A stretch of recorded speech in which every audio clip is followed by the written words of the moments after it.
So I'm not exactly sure how to properly video what I see when I'm under here and the mangled mess of this exhaust system. The cats have been replaced, a lot has been done to it, a lot of scabbed in pieces here, there. I don't like it. These mufflers have got rust on the top side that's actually going to start poking through. This was done 10 years ago originally, and they did a great job. But put new cats in, there's all kinds of scabbing going in there. When the shop did the axle swap, you can see they did not use 3-inch pipe there.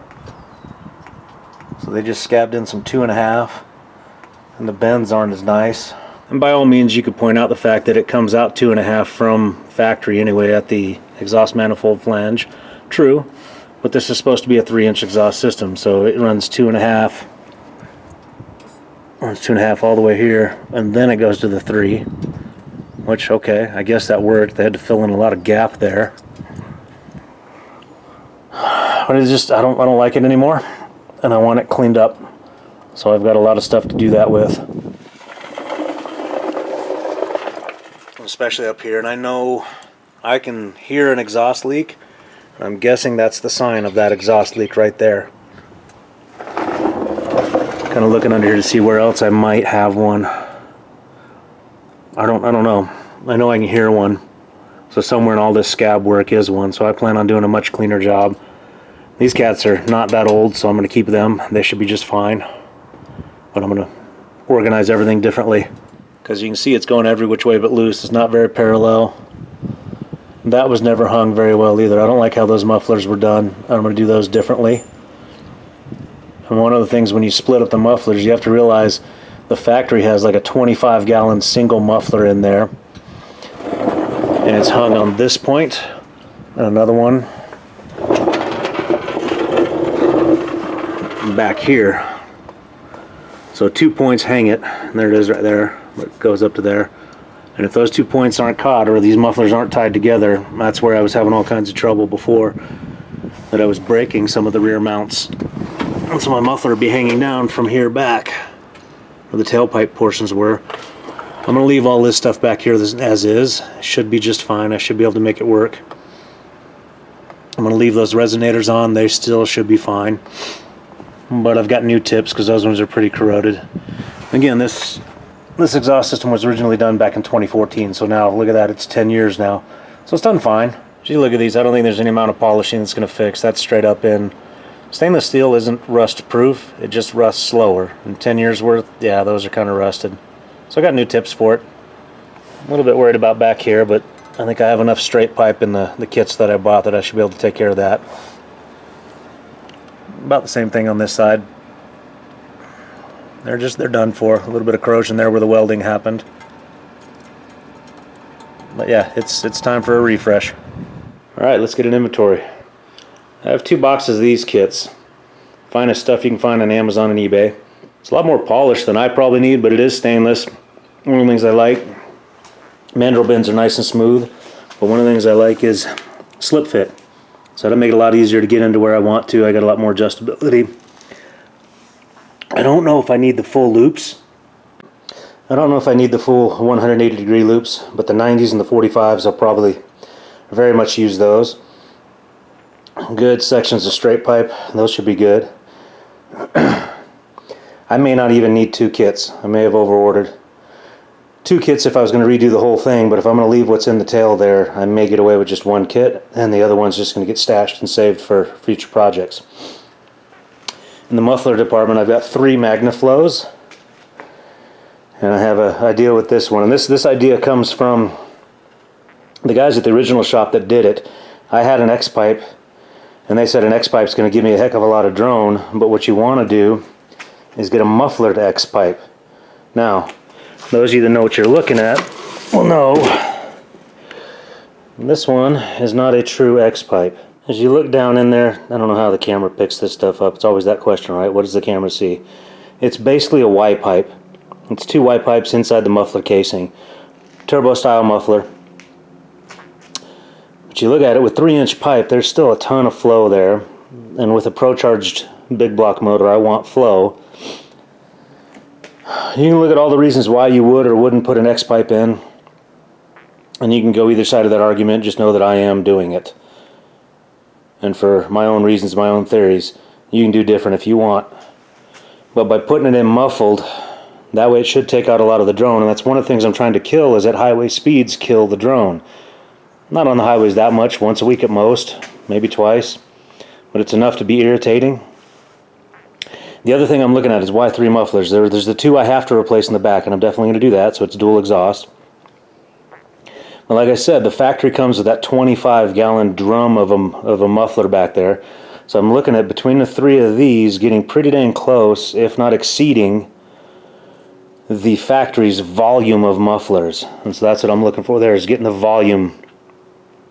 Yeah, they're 3-inch, and so they're going to be high flow, which is what this motor needs. Plenty of hangers, some steel rod, V-band clamps, and the tips, and that's what I'm working with today.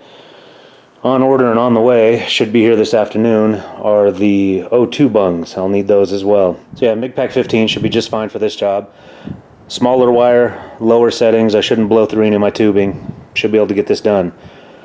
Maybe this afternoon. I'll probably be working on it tomorrow as well. It's a job that I'm not looking forward to. I'm not. And if you look, yes, I did the exhaust on this S10. That's a much smaller truck, a go-kart in comparison to what this Suburban is. And I would love to hand this off to a shop, but the boys who originally did it at the shop I originally had it done 10 years ago, they don't work there no more. And the guys I've talked to at that shop when I needed help on other things were less than helpful, so I don't want to go back to a shop like that. And maybe I could spend the time to find someone here locally that has another muffler shop that could do all this for me.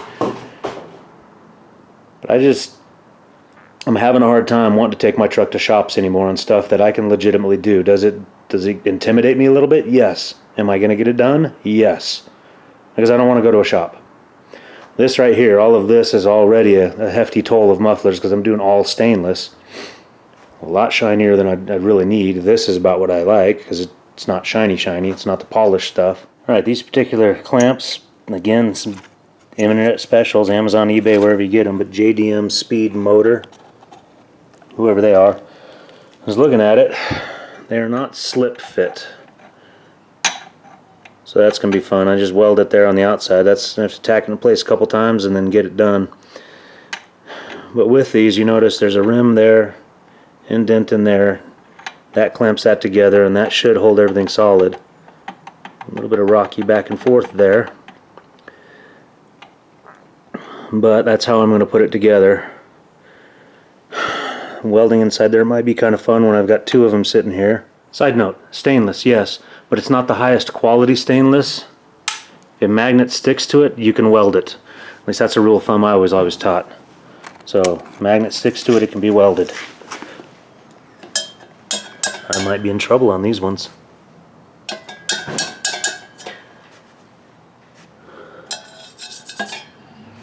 We'll find out. I don't know about you guys may be way better than me in this, but it usually takes me a minute to get dialed in. You got all this stuff where I'm trying settings, and then I figure out which one's actually doing this material correctly. I'm actually getting a much better weld. That's the way it is for me. I don't weld every day. I weld when I have to. I weld when I get to. But yeah, just trying to get this sealed up. So yeah, that's horrible. That's horrible. That's okay right here. That's a whole bunch of trial and error trying to figure it out. So could grind it back down. Probably just throw a weld right over the top of it and just give some good W's on it. Make the big loops on it. But yeah, I ended up with, for my little MIG-Pack 15, I'm on C and 7 for wire speed. And you can follow those charts that are on the inside of those things, but they're a starting point at best. So now I'm getting something that looks a little bit more like what the factory did. And getting that bacon sizzle to actually come out consistently. B wire speed, or the B heat, wasn't doing it, and a lower wire speed, B4 is what the chart called for, it wasn't doing it. This is better. Let's get back to it. Alright, there we go. I've built these things that are now got to go into the truck, got to be connected with the tubing. So I've got the 2 turbo mufflers put together with some strap. So 2 pieces of strap top and bottom on this side, 1 in the center on that side. And basically what this does is ties this together like one unit so it can hang from the factory hangers and not have all kinds of bouncing around. With those ones there was that issue until I tied them together with some scrap steel. and it was actually causing problems later down. So here what I've done is taken that crossover muffler and putting the two catalytic converters with it end to end, just like I did with these mufflers, and then I'll just have to hang that, and then connect the two. Alright, I'm on day 3 of this project that I thought I could get done in a day, maybe 2. That would only make sense though, because if a pro can do this in probably 2 days, it'll take me 3 to 4, because I don't have the experience, I don't have all the tools. Those are some of the nastiest welds I've ever perpetrated. Are they thick? Are they sloppy? Sure. Will they hold? I sure hope so.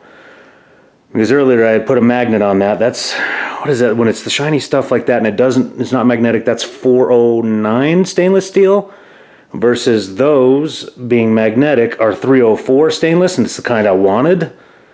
But you know, these ching chong kicks that I got, they're polished stainless at that. I didn't need polished. I don't know. Yeah, I could have taken it to a shop, but the last time I took it to a shop 10 years ago, they didn't exactly give me what I wanted. It worked, it was good, but it wasn't exactly what I wanted. Here, I'm getting closer to exactly what I want, never mind the ugly welds. Those O2 bungs sucked, because not only does that stuff not weld very well, drilling into it, I've killed 2 of the Christmas trees. I ended up pulling out my die grinder on air power and just taking the holes from where they were and grinding them open. That worked a heck of a lot better. It's what I probably should have done from the get-go, knowing that this stuff sucks to work with. I don't have a TIG welder, I don't have a plasma cutter, I don't have all those things. I'm just a dude in his garage doing the best he can, like I always have been. But all of this is ready. I can get this all hooked into the truck, and all I got to do, you can see the beginnings of it, is the crossover pipe from driver's side to passenger side where all this stuff resides.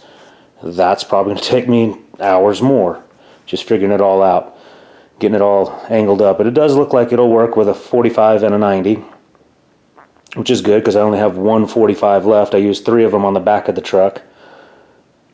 But let's get to it. Alright, the old stuff is the 304 stainless. The new pipe is the 409 stainless. Mufflers are made of 304 stainless. New tubes with 409 stainless. I did not want to get the 409. I meant to get 304, so I screwed that up somehow. It would have been a lot easier to weld. And I don't know, these welds may or may not hold. I sure hope they do. But basically that 304 stainless that the original shop did 10 years ago is still holding on nicely. So I left most of that and just did in my new stuff. One of the things I corrected, you see there's space here now where there wasn't, so I had exhaust in direct contact with my shock. That can't be good for heat. Never mind the rubbing, but the heat going directly into that shock body can't be any good. But yeah, cats are there, third muffler's there, crossover pipe's there, everything's in. Rewired my O2 sensors. The factory had aluminum stuff here, so I used a little bit of this DEI heat shield stuff, because it is right here. Definitely don't want that wiring going. This stuff is the new style braid that's good to 400 degrees, so it says. I don't know, I may want to get more of this for that, not sure. Well, yeah, so now you have both of those there. Now, the thing I'm not sure of, because this is an X-pipe style, do I care? Should these be on opposite sides? I don't know. I'm going to run them like this as is, because I don't know if they should have been switched or not. We'll see if the truck has any problems with it, the computer even notices. Otherwise, new hangers on each side. And if you've been with me a while, you can see the remnants of the old one. You can see remnants of the one the muffler shop did that never held. And that was simply because they didn't have these two mufflers tied together, so there was so much flexing that those kept breaking. But I got new muffler hangers there. So now the whole back of it is hung by 4 of them. And I think I showed the new tips in there. So everything's refreshed. Man, I need to get under here and repaint. I got a lot of the overspray from painting last summer, but need to do some chassis black on everything. That's a future thing. But there it is. Shiny parts. I didn't mean to have things that were polishy shiny, but they're in there. Nice new exhaust system. I still haven't fired it up yet.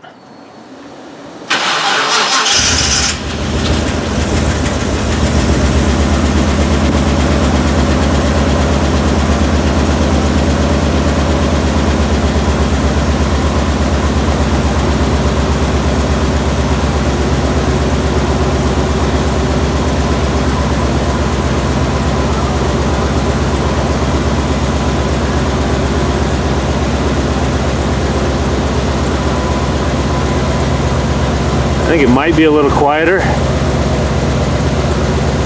See all that whiteness because it's snowing right now in April. Yeah, welcome to the Rocky Mountains. I don't know, let me gas it, see what happens.